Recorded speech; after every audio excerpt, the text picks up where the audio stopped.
സ്വർണവുമായി മുങ്ങിയ മുൻ bank manager പിടിയിലായി.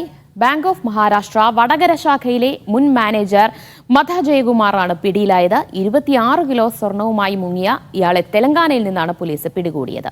വാർത്തയുടെ വിശദാംശങ്ങൾ മുഹമ്മദ് അസ്ലം നൽകും. അസ്ലം, ഏതാണ്ട് 17 കോടിയോളം രൂപ വില വരുന്ന സ്വർണവുമായിട്ടാണ് ഇയാൾ മുങ്ങിയത്. തെലങ്കാനയിൽ നിന്നാണ് പിടികൂടിയത്. എങ്ങനെയാണ് പ്രതിയിലേക്ക് പോലീസ് എത്തിയത്? വടകര ബാങ്ക് ഓഫ് മഹാരാഷ്ട്രയുടെ വടകര ശാഖയിലെ മാനേജർ 26 കിലോ സ്വർണവുമായി മുങ്ങിയത് വലിയ വാർത്തയായിരുന്നു. 3 വർഷമായി ഈ സ്ഥാപനത്തിൽ മാനേജർ എന്നതിൽ ജോലി ചെയ്ത ആൾ ജൂലൈ 6-ാം തീയതിയാണ് ഇവിടുന്ന് മാറി പാലാരിവട്ടം ബാങ്കിലേക്ക് ട്രാൻസ്ഫർ ആവുന്നത്.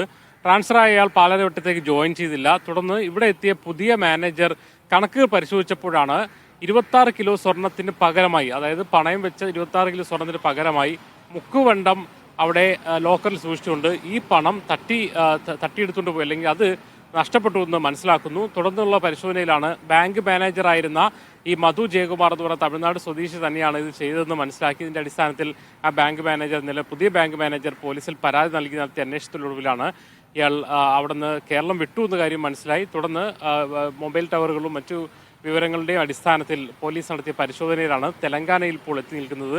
തെലങ്കാനയിൽ വെച്ച് വടകര പോലീസ് ഇയാളെ പിടികൂടിയിട്ടുണ്ട്. ഇയാൾ പോലീസിന്റെ കസ്റ്റഡിയിലാണുള്ളത്. ഈ തെലങ്കാന ആണെങ്കിൽ പോലും കർണാടകയുടെ അതിർത്തിയാണ് എന്നാണ് വടകര പോലീസിന് ലഭിക്കുന്ന വിവരം.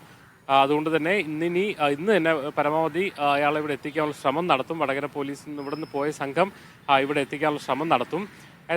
കൃത്യമായ വിവരം ഇവിടുന്ന് പോയതുപോലെ തന്നെയുള്ള മൊബൈൽ ടവർ ലൊക്കേഷനും അതോടൊപ്പം തന്നെ മറ്റു ചില വിവരങ്ങളും പോലീസിന് ലഭിച്ചതിന്റെ അടിസ്ഥാനത്തിലാണ് കൃത്യമായി വളരെ വൈകാതെ തന്നെ 2 ദിവസം കൊണ്ട് തന്നെ പ്രതിയിലേക്ക് എത്താൻ കഴിഞ്ഞിട്ടുള്ളത്.